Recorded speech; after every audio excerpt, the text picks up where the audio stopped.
podcast time, baby. The Mike Tech Studios Podcast, your source for design, entertainment, marketing, conversation, and content. Mike Tech Studios, make your mark, change the game.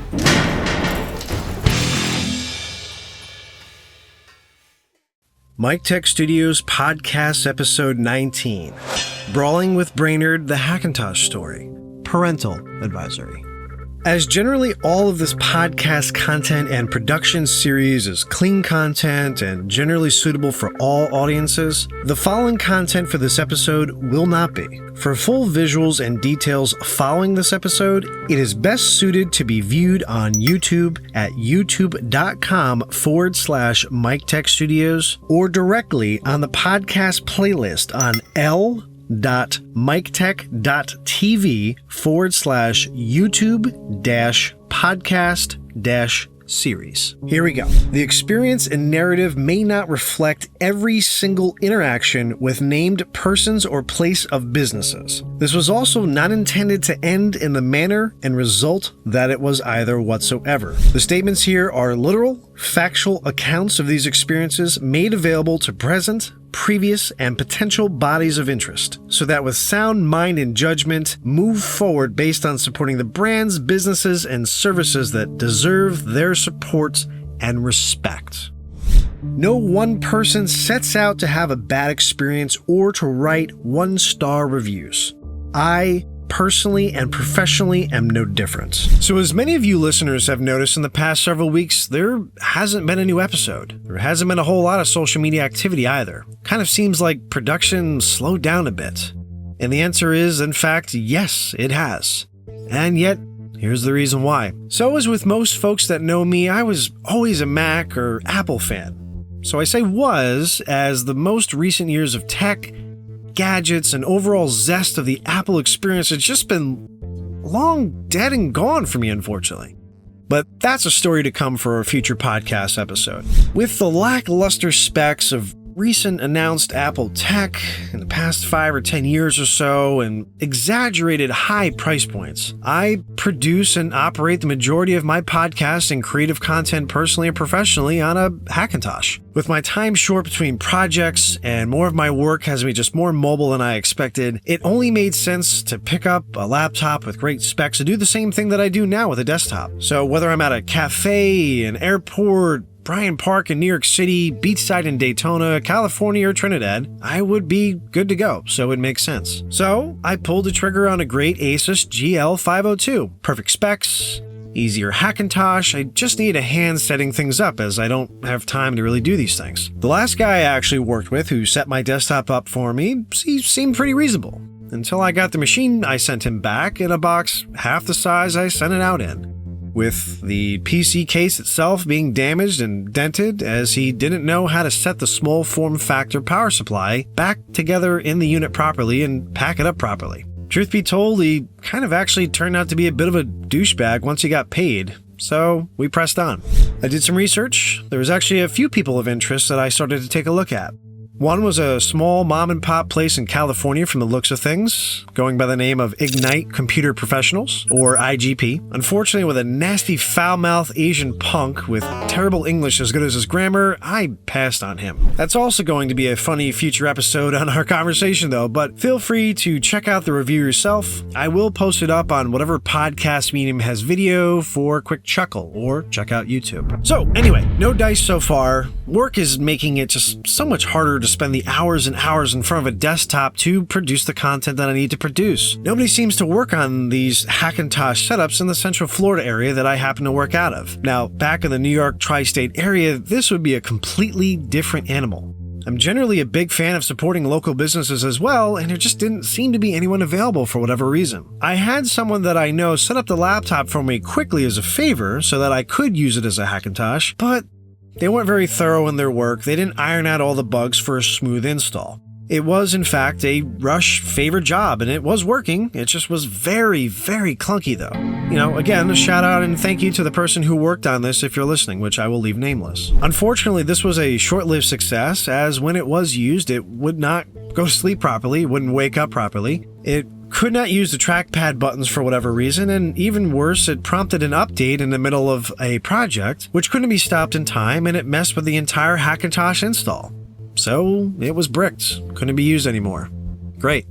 So as a side note, I'm pretty active on LinkedIn, ironically enough, so I try to connect and I reach out of people of interest, and I really try to be a big people connector. I am that way in person. I do try to be that way also on the digital platforms. And ironically enough, as if fate itself made it happen, I receive a connection request from a guy by the name of Brainerd, who even more ironically enough works on computers. So let's just stop this story for a second. Am I the only one who thinks a guy who goes by the name of Brainerd, who has a computer business, is just hilarious? I mean, just on that. The branding is there, sure. But, I mean, truth be told, it gave me more of a vibe of Syndrome from the Incredibles movie, if anything. But anyway, there's some dialogue back and forth. As I do tend to want to promote connections and communication on LinkedIn, like I said, I went forward with it. This guy seemed a little strange, and yet I've been around enough developers and programmers just to chalk it up to just being part of how things work in the industry and how people can be sometimes. Just not very good at, conversation or just awkward conversation. The business seemed like a computer startup. The guy seemed like he worked out of his home, but he knew well enough of what was going on with the Hackintosh setup just to fix what the problem was. Generally, he said he charged $199.99, but if, and in his own words, quote, "But if I find it was something easier, I'll knock the price down as I like to be fair and ethical to others. Plus, the work will be logged in the ticket with the steps taken." So I want you to remember that statement as we carry on here. Now, for clarity, this is pricey for what's being asked for price point wise for the work request. This isn't including the $80 shipping on top of that. This is roughly a $2,000 laptop, which needs to be fully insured to and from shipping destinations. I'm not against paying for any of this, but I was also never given a clear amount of cost prior to proceeding, confirmation that the work will be done satisfactory, and really it was just more simply of an idea of what the estimate of the price point would be. So just spending nearly $300 to do this in the first place just 2 weeks prior, I spoke with Brainerd further just to really make sure he knew he could take care of it, and through further dialogue and a brief phone call, it seemed like he had a really good understanding of the tech, the hardware, the problem, and a confident solution that should take no longer than a week tops, according to our agreement. So with a short timetable to work with, and a series of prepped podcasts and creative content up and queued up for the next several weeks to a month, I nervously shipped my workstation out the following day, July 19th, to be delivered that Saturday, the 21st. That day, the package was attempted. Brainerd said he'd be home. Turns out he wasn't. Due to the nature of the package and how it was not delivered, it would have to be manually requested to be reattempted for delivery. Numerous attempts to contact Brainerd that day went unanswered until the late evening. Working with FedEx and UPS in the past on the retail side, as an unloader, package handler, and also with deliveries, the benefit of these services are that you generally speaking get status updates constantly on your packages and deliveries as long as they're still being scanned in the system. The Postal Service does not operate in exactly the same manner. Once there is a delivery exception, which in this case was an attempted delivery, there are no further major activity updates on that tracking number, whether it's being hauled back to the hub, anything of that nature. It's not actually tracked as carefully at every step either. This is also the same for returned or refused packages for the Postal Service, where they do not fully update this process either. Generally, the other two carriers do. So, sitting somewhere 518 miles away in Gwinnett County, Georgia, hopefully, was my laptop. I literally had no idea of knowing. So, with no activity or movement on the package or on the redelivery on July 23rd, which came and went, I opened a case with the Postal Service to locate the item and was contacted by the Wilburn Post Office and spoke with Sharon McLeod on July 25th. Nice lady and actually very understanding, surprisingly for a postmaster, believe it or not. My laptop was located in the facility, and she made sure personally that it was loaded up on a truck and that it went out for delivery on the morning of the 26th. So at this point, I hesitated actually onto whether or not to bring this laptop back at this point. Was this a sign from higher powers to just cancel this and bring it back? I thought about it for a second and I said, hey, you know what? This is the delivery system. These things happen. So it was finally delivered on the 26th in the late afternoon at 4:04 p.m. Whew, okay, huge sigh of relief. Or so I thought. This is where things just got weird. Delay after delay, excuse after excuse. I wasn't sure if my laptop was even looked over. Wasn't sure if it even arrived safely or turned on flawlessly with no damage once it was delivered. I wasn't even sure I would get it back after the lackluster communication I was getting. August 1st. Exactly 1 week after the laptop was delivered, I still had no idea the status of this fix. If the laptop was ready to go, the service costs, the problem, nothing. Days went by with unanswered contacts. Another, I'm fixing it and it will go out tomorrow text after having a Thursday, August 2nd deadline to ship back out. As I was getting severely backlogged with work, and to make it clear, this was an actively used laptop, a daily driver, not a spare. I began to look further into Brainerd technology at this point, online, as perhaps this wasn't exactly a legitimate business, or even worse, perhaps there was something underhanded happening, theft of property, and I was just being stalled while the computer was being carted off to the other side of the country, or was even pawned off. Work enough places and you will have similar thoughts and horror stories once they happen to you or someone you work with or care about. So I started a Google search, just trying to see what I could find. Starting with their website, it was just launched and it wasn't really credible at all. The location of the business, seemingly out of this guy's house, like I mentioned earlier, and stumbling on the company eBay sales page as an example, Brainerd Technology LLC, or the eBay ID that he went by, King Totoro, Totoro, which is, as of this recording, ironically enough, been deleted. It also echoed the same slow, non-responsive communication that I too had been experiencing, along with noting their subpar customer services in the eBay feedback. Also, strangely, it connected the same address to what seemed to be a questionable doctor service to that same location, with Brainerd's name attached to the practice, which also at this time amazingly cannot be retrieved again through Google easily, which I don't know why. So anyway, regardless, this was a problem. I had given my laptop to an organization. No. I had given my laptop to someone who I wasn't even sure did legitimate business, let alone proper quality computer repair work. It was then that I decided to do what was necessary to get my laptop returned to me, ideally in working condition. So I reached out again, still respectful, yet more direct, that I was requesting my property back, either reporting it as stolen to the Gwinnett County Police Department, or better yet, going to the residence to retrieve my property back in person. The laptop was still under warranty, and I had already pulled the M.2 solid state drive out of the machine prior to sending out. So nothing of personal value file wise was stranded in the machine if this guy just decided to chuck it in the dumpster or into the river. Prior to shipping, I also took several detailed photos of all serial numbers, laptop conditions, innards, everything, to compare before and after to make sure that no items were tampered with, modified, anything like that without my knowledge, and to furnish to the police should a report need to be filed as a worst case scenario. August 4th, 2018. I was told that I was not a paid service customer. Whenever that status changed, I'm not sure. And that I would have to wait, but that it went out that day and it was, quote, on the way. So at this point, can you guess what happened? Can you guess? Can you? If you guess, he did mail it out. You'd be right for optimism. For thinking what I was hoping too, but nope. So, giving my understanding and experiences of the shipping system, giving the benefit of the doubt, and keeping an eye on the tracking number with the label provided. Mind you, I created this label, so I see all the activity. Monday, August 6th, I see nothing. I send an ultimatum. 12 days after Brainerd has received this laptop, 19 days since the laptop was shipped out, I send the following both in text and email form.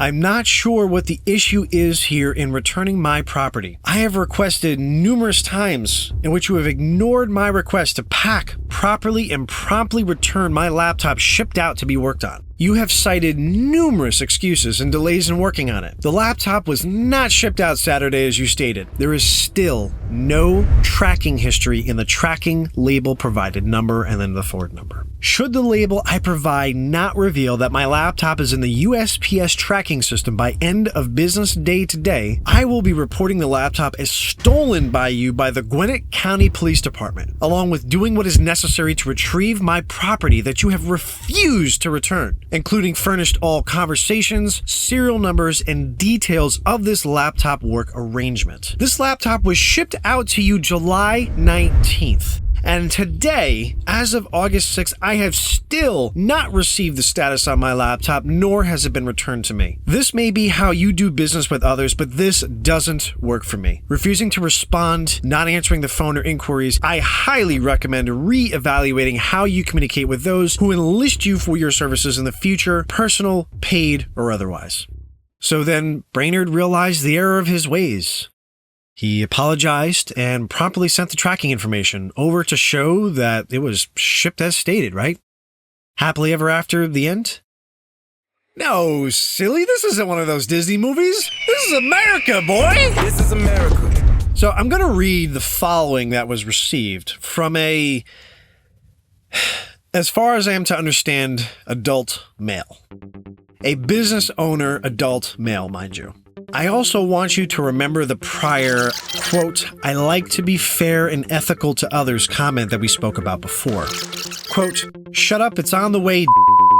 It was fixed, but I put it back the way it was before for being an quote. All right, so let's just pause this for a moment here. For clarity, I supplied the return label for this package back. Again, I receive all tracking notifications on this package, which there was none as of August 2nd. The package didn't go anywhere. It never did, and I'm not even sure at this point, as of this conversation, that it was even opened or turned on. The box probably just sat there unopened. I mean, really, let's be real here. So, unless he drove up to the post office, dropped the package off, then saw my message, then wanted to race back and say, oh yeah, hey, by the way, can I get my box back, please? I forgot something. Race back home, undo the fix that he did. And I'm using sarcastic air quotes because we all know good and hell well that this bum is just running lie after lie after lie to my face like I'm some drunk high school prom date and just going to believe everything that he says. All right, listen. You have my property. You either return it or I come get it from you, plain and simple. I made it very clear with my follow-up to Brainerd. Quote, you've been put on notice. Please return my laptop in the working condition it was received in and ship it out today, or it will be retrieved from you. Thank you for your cooperation. This was the response that I received. It's going out, you stupid. I swear to God, I would kick the out of you if you ever threaten me again with the pigs, you poor POS. You'll see updates. I'm talking to post office. Now leave me alone or I'll get revenge. I expect loyalty, you dirtball. What kind of BS is that, you donut lover, calling the cops when someone did you a free favor? I will let those comments and responses just sink in for a moment.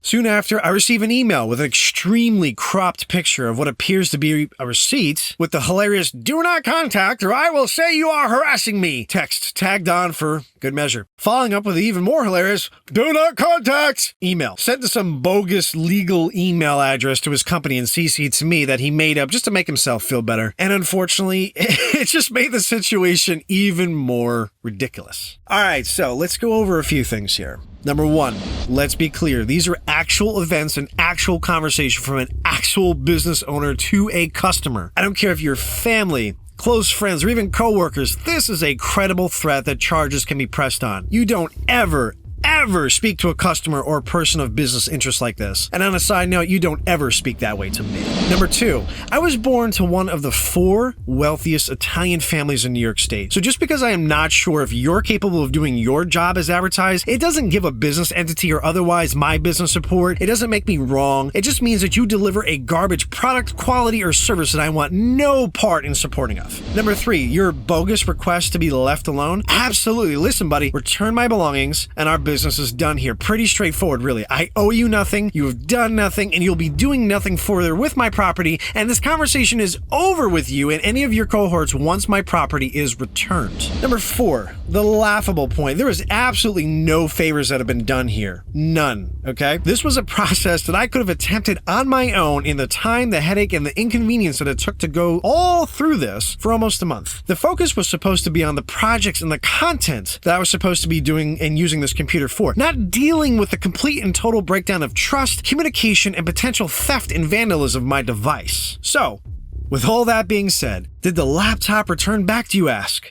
What happens next? Well, the laptop was indeed delivered August 8th, 2018, a full 21 days since it had been shipped out. Now, aside from the package contents being obviously opened, sealed up with what appeared to be some sort of electrical or duct tape, the charger coming back way more scratched than it started out, and a defective power cord on it, and now with an intermittent trackpad issue where it just fails to work randomly at times and it needs to be restarted in order for it to work, the device came back in just about one piece. So as a side note, as of this recording, all business, contact, and connections were promptly dropped after receiving my work laptop back as expected. And any projects that were scheduled to be worked on, wrapped up, or really begun due to the extended delay were also delayed, postponed, or unfortunately canceled. So I'm sure most Hackintosh stories and experiences may not be as colorful as this one, but it's also just a valuable lesson that not every local business is credible or of quality, no matter how much you want to support them. And most folks are just in the wrong business with the wrong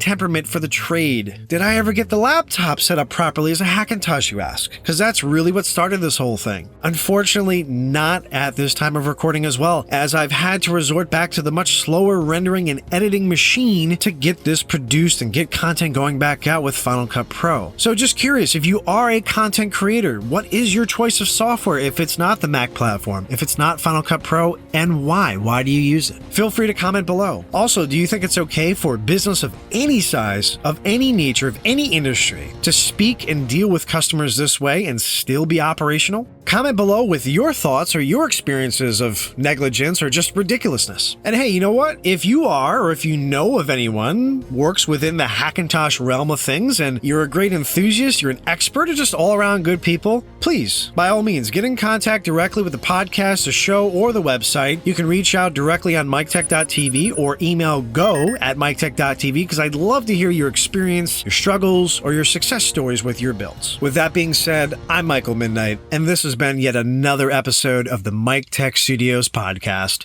Thanks for tuning in, guys.